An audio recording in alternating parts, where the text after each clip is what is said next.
Retournons à Genèse chapitre 4. On voit des choses terribles. On ne va pas mettre long aujourd'hui. Du moins, je l'anticipe. Bien des fois, on peut faire des projets, mais les projets ne sont pas ceux que nous avons. Donc, mes frères, voyons ce qui se passe au verset 4. Genèse chapitre 40, le chapitre du jour. Le chef des gardes les plaça les deux serviteurs du roi qui étaient en prison. Le chef des gardes les plaça sous la surveillance de Joseph, qui faisait le service auprès d'eux, et ils passèrent un certain temps en prison. Un certain temps.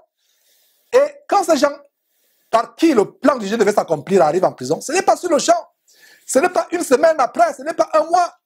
Ils viennent, ils passent encore le temps, c'est alors que test, parce que Dieu voulait encore tester Joseph pour voir comment Joseph s'occuperait de ces deux prisonniers. Dieu les a envoyés pour que Joseph s'occupe d'eux. Voilà un autre test. Et Joseph a passé ce test avec brio. Donc si Dieu te confie deux croyants pour que tu t'occupes d'eux, si tu ne peux pas t'occuper d'eux, tu ne pourras pas t'occuper de 50 personnes ou de tout un quartier ou de toute une ville ou de tout un pays. Et je parle aussi, je ouvre une parenthèse par rapport au ministère, parce que chacun a reçu un ministère dans le corps de Christ. Alors si ton ministère est d'être un grand pasteur, de t'occuper des brebis, des bergers au quotidien, le Seigneur va d'abord mettre deux personnes devant toi. Ça peut mettre des étrangers, ça peut mettre des voisins de quartier, comment tu te comportes avec eux. Ça peut être au fin fond de ta cellule de prison où tu as été mis injustement. Verset 5, et vous voyez la souveraineté de Dieu. Incroyable la souveraineté de Dieu, mes frères, n'est-ce pas? Ils viennent en prison. Et regardez comment il a dit que Joseph faisait le service auprès d'eux. Donc, Joseph les servait. Et si vous voyez ce qu'on a vu à la fin du chapitre 39 précédent, qu'on a étudié la semaine passée, samedi passé, le chef de la prison plaça ces deux prisonniers sous la garde plaça les prisonniers sous la garde de Joseph, y compris ceci. Donc Joseph avait en charge des prisonniers, y compris ceci. Et le verset 4 nous révèle que Joseph faisait le service. Il était un serviteur. Il n'était pas leur roi. Il n'est pas dit qu'il était leur chef en prison. Il était leur serviteur, il était au service. J'espère qu'on va apprendre quelque chose de grand. Ici, dans ce verset 4, en tant que serviteur de Dieu, nous sommes au service des autres. On est là pour servir le peuple de Dieu, pas pour se servir. Regardez donc comment le plan de Dieu commence à s'accomplir. Plus tard, parce qu'il a dit qu'il passerait un certain temps en prison. Si c'était quelques jours, la Bible devait dire quelques jours. Donc c'est un certain temps. Un certain temps, ce n'est pas quelques jours ou quelques secondes. Ou quelques heures ou quelques semaines. C'était un certain temps, donc c'est un temps considérable. Verset 5. Pendant une même nuit, les chansons et le panetier du roi d'Égypte, qui était enfermé dans la prison, eurent tous les deux, une même nuit, tous les deux, un songe, chacun le sien, pouvant recevoir une explication distincte. Encore la souveraineté de Dieu qui donne des songes à deux personnes distinctes durant la même nuit, afin que son plan pour ses desseins s'accomplissent plus tard dans la vie de Joseph. Est-ce que c'est clair, mes frères et sœurs? Verset 6. Joseph étant venu le matin vers eux, voilà la preuve que Joseph était à leur service. Comment avez-vous dormi? Est-ce que vous portez bien? Est-ce qu'il y a quelque chose qui vous préoccupe? Qu'est-ce que je peux faire pour vous? Est-ce que vous avez une doléance que je peux porter au chef de prison pour vous? Voilà, Joseph étant venu le matin vers eux. Rien n'est par hasard. Joseph ne menait pas une vie égoïste, s'occupant peut-être de voir comment ses ongles ont grandi en prison, comment il peut les grignoter. Farfouiller ses narines pour s'arracher les poils du nez, etc. Il n'y avait pas la manicure que vous avez aujourd'hui. Regardez comment aujourd'hui, avec la civilisation contemporaine, comment on aime s'occuper de soi-même. Joseph ne s'occupait pas de lui. Est-ce que j'ai mangé? Est-ce que...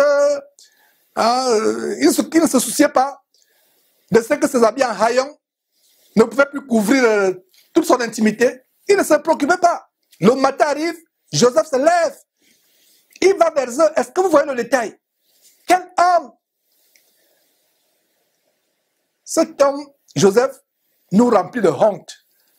Un homme de l'Ancien Testament, de l'Ancienne Alliance, qui nous remplit de honte.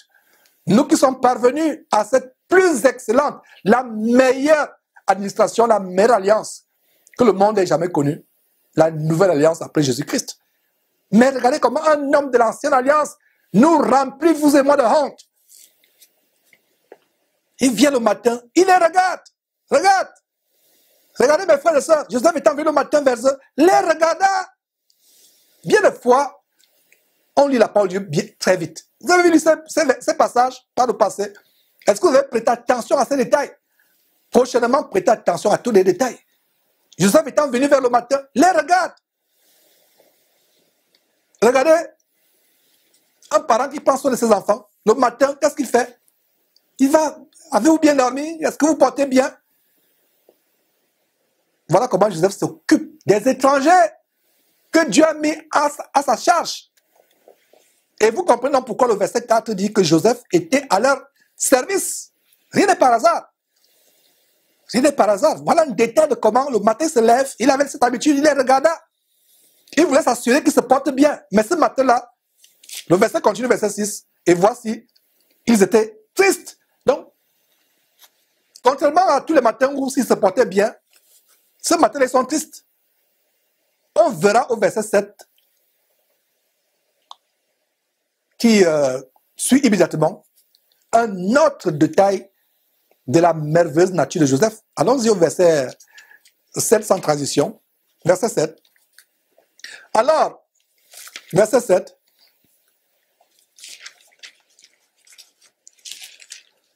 Joseph étant venu le matin vers eux, verset 6, les regarda et voici ils étaient tristes. Verset 7. Alors, il, Joseph, questionna les officiers de Pharaon qui étaient avec lui dans la prison de son maître et leur dit, pourquoi avez-vous mauvais visage aujourd'hui?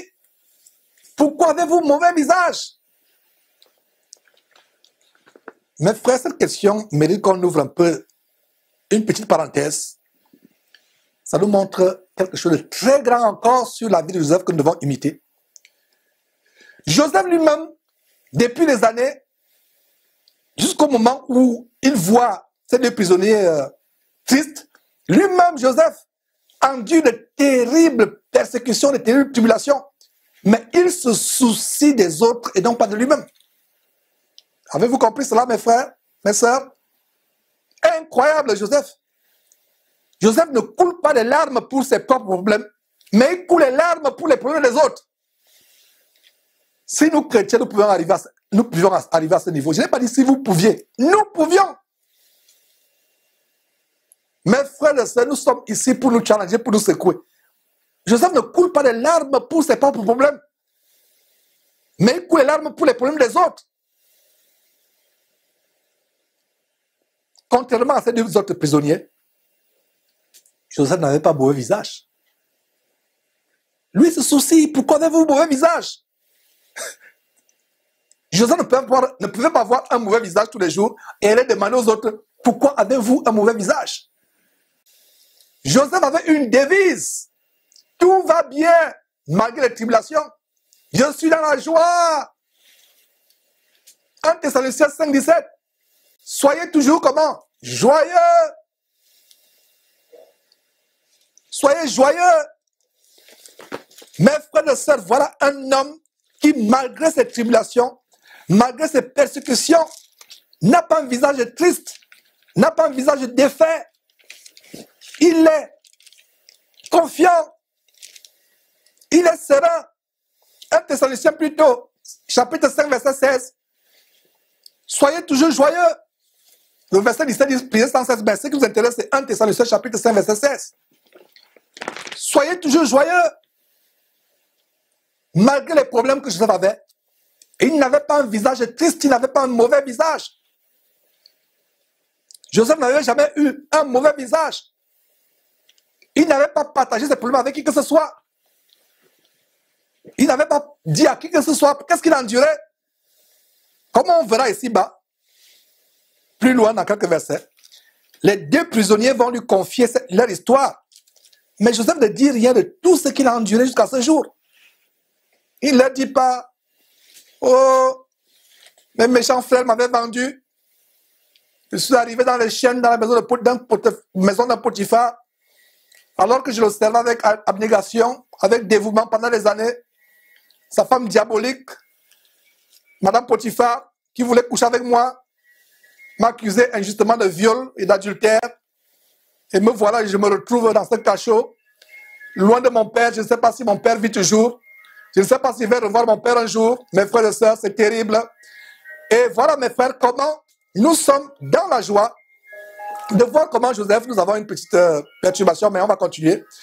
Nous sommes dans la joie de voir comment nous pouvons suivre l'exemple de Joseph, l'exemple des hommes comme Joseph. Voilà.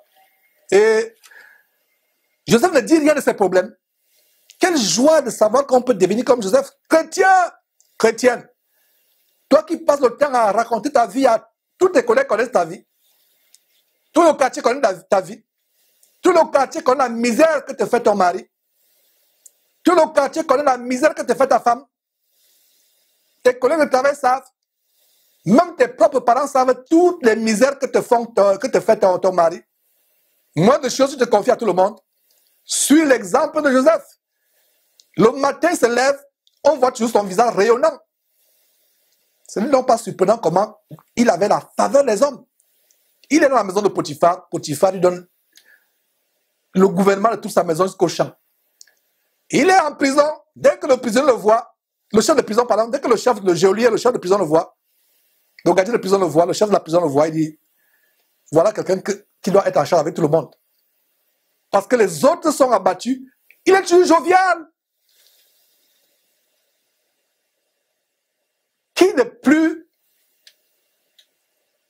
Qui est plus méritant à relever le moral des autres qui sont abattus? Si c'est celui qui est toujours jovial, content. Hey, comment ça va? Bonjour, pourquoi vous êtes triste ce matin? Ne vous en faites pas. Vous allez sortir dans 2 ans, dans 3 ans. Et même si vous ne sortez pas, ce n'est pas grave. Soyez joyeux. Faites de la prison votre maison. Le chef de prison observe cela et dit, ce monsieur est jovial. Pourquoi il est même ici? Personne ne savait pourquoi Joseph était là. C'est lui maintenant qui remonte les autres dans la prison. Est-ce que nous apprenons quelque chose de la vie de Joseph ici?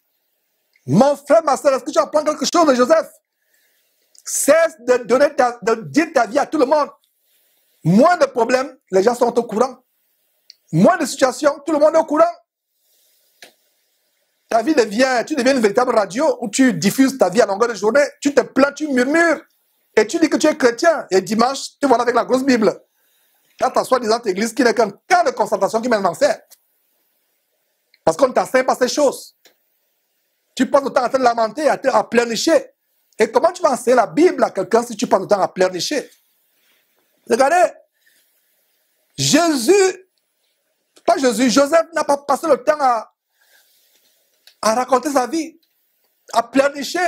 Au contraire, les autres se confient à lui, il est calme. Les autres sont affligés, c'est lui qui les remonte. Voilà le service aujourd'hui que l'attitude de Joseph préfigurait. Être au service des autres. Être celui-là qui encourage les autres, qui motive les autres. Oh ma soeur, ne t'en fais pas, Dieu va te bénir. Aie la foi, ma soeur, ne t'afflige pas, oh mon frère. Garde la foi, Dieu au contrôle. Le temps de ta délivrance arrive, lui-même il a prévu. Dieu n'est pas aveugle. Lui qui a fait les yeux, ne voit-il pas les problèmes que tu traverses? Ne voit-il pas les papiers que tu n'as pas depuis des années dans ce pays? Reste tranquille, mon frère, ma soeur, reste tranquille, il va agir. Reste tranquille. Ce travail que tu cherches depuis des années, reste tranquille, lui-même il sait pourquoi. Reste tranquille, reste tranquille. Et voilà comment Dieu élève de telles personnes qui sont toujours là en train de secourir les autres, en train de motiver les autres. Quand Dieu est élevé, pas élevé comme un roi selon le monde. Dieu vous met à part à son service. Et vous êtes important à ses yeux parce qu'il vous utilise pour aider les autres, pour encourager les autres, pour motiver les autres.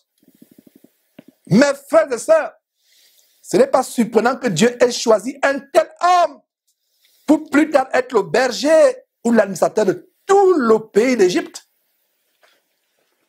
Regardez, quelqu'un qui est lui-même a des problèmes, mais il a oublié ses problèmes. Joseph était tellement libéré de ses propres problèmes, de ses propres soucis, tellement libéré, il n'y pensait même pas qu'il pouvait prendre soin du souci de ses compagnons de prison. Et nous voyons ici une similitude entre Joseph et Jésus-Christ. Joseph ici, tout comme Jésus-Christ, est le bon pasteur.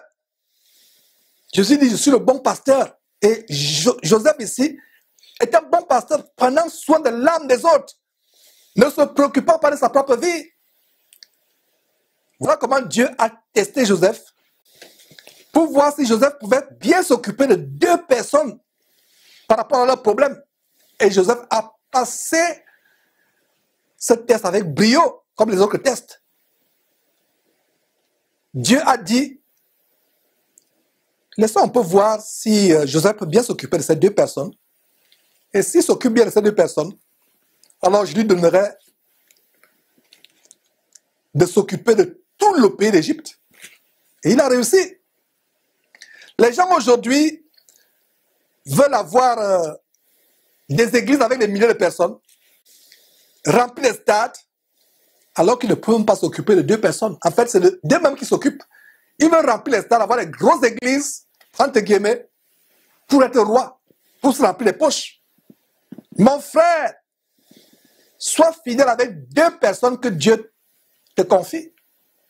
Sois fidèle avec deux personnes que Dieu a mises dans ton église de maison, même si ce sont deux. Sois fidèle avec eux. Un jour, Dieu pourra te donner tout un pays et même tout un continent pour que tu t'en occupes, si c'est sa volonté. Je ne sais même pas si c'est sa volonté, mais ça peut aussi être sa volonté. Peu importe, la volonté de Dieu n'est pas la nôtre. Tu peux être l'apôtre qui va porter plus tard l'évangile dans toute la forêt amazonienne, où il y a encore des peuples qui n'ont jamais connu notre civilisation moderne polluée aujourd'hui. Vous pourrez apporter l'évangile. Mais frères et sœurs, si tu n'es pas fidèle avec deux personnes que Dieu t'a confiées dans cette petite église de maison, tu ne pourras pas être fidèle avec une grande église. Et je m'adresse là à ceux qui sont appelés au ministère de pasteur, qui veulent être pasteurs de grandes personnes. Non, commence par deux personnes que tu as. La Bible dit, celui qui est fidèle dans des petites choses, le sera aussi dans les grandes choses. Voilà comment Joseph était complètement délivré de ses propres problèmes. Frères et sœurs, soyons délivrés mentalement de nos propres problèmes, de nos propres soucis, de nos propres préoccupations, afin de pouvoir aider les autres. Un aveugle peut-il conduire un autre aveugle? Un infirme peut-il porter sur son dos un autre infirme? Ceux qui sont délivrés de leurs propres soucis sont les seules personnes à qui Dieu pourra confier un vrai ministère. Je reprends. Ceux qui sont délivrés de leurs propres soucis, de leurs propres préoccupations, de leurs propres problèmes, ce sont ceux à qui Dieu véritablement pourra confier un grand ministère, un ministère authentique, pas les faux ministères que vous avez aujourd'hui, que nous dénonçons avec véhémence. Dieu ne donnera jamais un ministère à ceux qui sont préoccupés par leur propre famille, par leurs propres problèmes. Ah, je dois d'abord m'occuper de ma famille. Non, je dois d'abord m'occuper de mes enfants, etc. Ne te préoccupe pas de ta vie, de tes problèmes, de ta famille. Et c'est ainsi que Dieu va te donner un grand ministère. Si tu te soucies de ta famille, soigner ta vie, soigner ta famille, t'occuper de tes enfants. Ah, je n'ai pas encore le temps pour servir. Dieu ne peut même pas travailler par toi. Dieu veut des gens qui leur montrent qu'ils peuvent faire preuve d'abnégation, ne pas détester même la propre vie, ne pas se préoccuper, ne pas avoir les soucis, les inquiétudes pour la propre vie, mais se préoccuper pour les autres, se soucier des autres. Et voilà une grande leçon que nous tirons de la vie de Joseph. De la vie de Joseph. Donc, Dieu ne donnera jamais un ministère à ceux qui sont préoccupés par leurs propres problèmes, leurs problèmes de famille, qui sont constamment soucieux, anxieux, inquiets pour les choses de la vie, les choses de la terre, car ce sont là des bébés spirituels perpétuels. Donc, regardons comment Joseph, un homme de l'Ancien Testament, nous remplit de honte, nous qui sommes parvenus à cette merveilleuse alliance, ce merveilleux Nouveau Testament. Verset 7 à nouveau. Alors, Joseph, eut un songe, et il n'y a personne pour l'expliquer. Joseph leur dit, n'est-ce pas à Dieu qu'appartiennent les explications? Regardez comment Joseph donne gloire à Dieu par rapport au fait que c'est Dieu qui donne l'explication. Aujourd'hui, il y a des personnes qui sont transformées en de véritables experts spirituels. Comme des fois, il y a des gens qui m'appellent, genre, j'ai eu un songe, ou qui m'écrivent, genre, j'ai eu un songe, est-ce que tu peux me l'expliquer? Je leur dis justement ce verset. Ma sœur, ce n'est pas Georges qui donne l'explication, c'est Dieu qui donne l'explication. Et longtemps après, c'est l'histoire de Joseph. Le prophète Jérémie reçoit de Dieu cette révélation, en Jérémie chapitre 33, verset 3. Invoque-moi et je te montrerai. Invoque-moi et je te répondrai, pardon, et je te montrerai de grandes choses, des choses cachées que tu ne connais pas.